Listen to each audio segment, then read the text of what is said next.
to hurt right now. If he doesn't start throwing some strikes, Wiseman might just put it off the sheet. Yeah, I think he's got to keep his speed up and keep it out in that dry area. Having if trouble. Anybody can throw it hard. He can. Having trouble with this lane. Whoa! Wow. That. I wonder. Let me ask you a question, Walter Ray. John Gant, of the 5 players, he and of course Mike Scroggins were the only 2 that had no arena experience. Is that a factor in a match like this? I don't really think so. They're both experienced players. They both bowled in lots of different bowling conditions. The thing they just have to, watch out for is, what the lanes are playing like.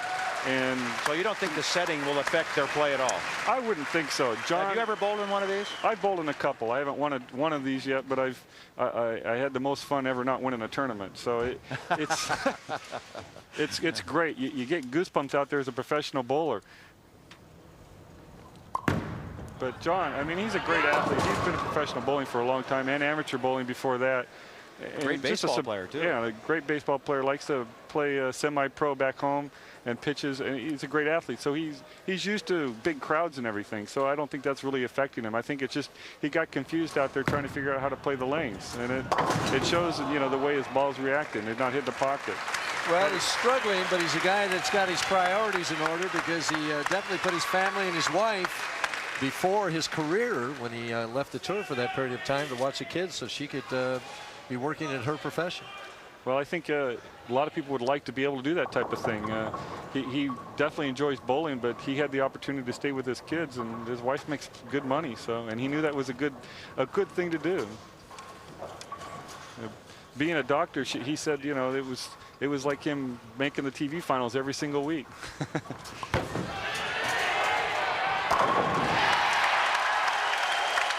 Which something for most of the pros, they're out here trying to make a living. John, he wants to make money bowling, obviously, but he doesn't need to. He's out here because he enjoys bowling, and it's something everybody would like to be able to do, go out and bowl for a living or whatever.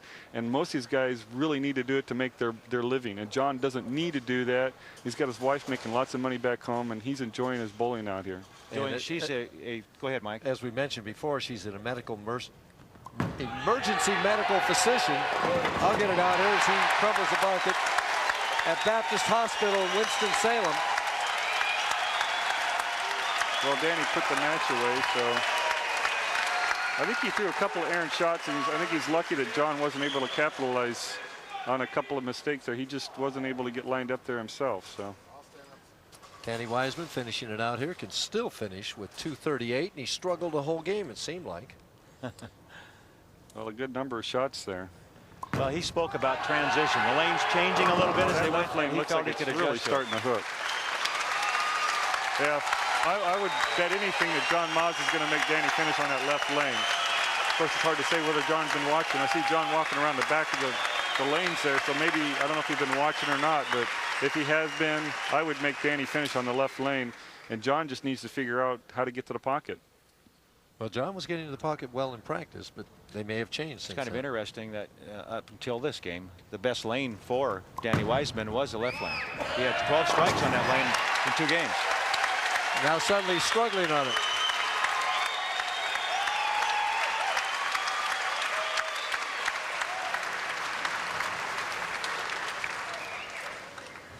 John Gant finishing it out here. Best he can get is 167. That's the way I kind of expected John to really throw it, because he must have watched Parker a little bit. Parker was going much more direct at that type of line, and I know that's not his A game and everything, but he's an adaptable player, and I know he can do that. So I was actually a little surprised he didn't try doing that. Hard to say. John might come out here and just swing the whole lane like we saw a couple weeks ago with who was Jason's opponent a couple weeks ago? Richard Wolf. Yes, yeah. right. I mean, he was just swinging the whole lane where everybody else was kind of struggling a little bit. And Rich just had a great shot. I mean, that's not out of the realm of possibility for both these guys. They could have swung the whole lane and had a great shot. But right where John was trying to play just wasn't working. And there he flushes 3 balls in a row. So John Gant finds it a little too late. Here comes John Mazza. We want to thank Walter Ray for joining us again. We enjoy all of your comments.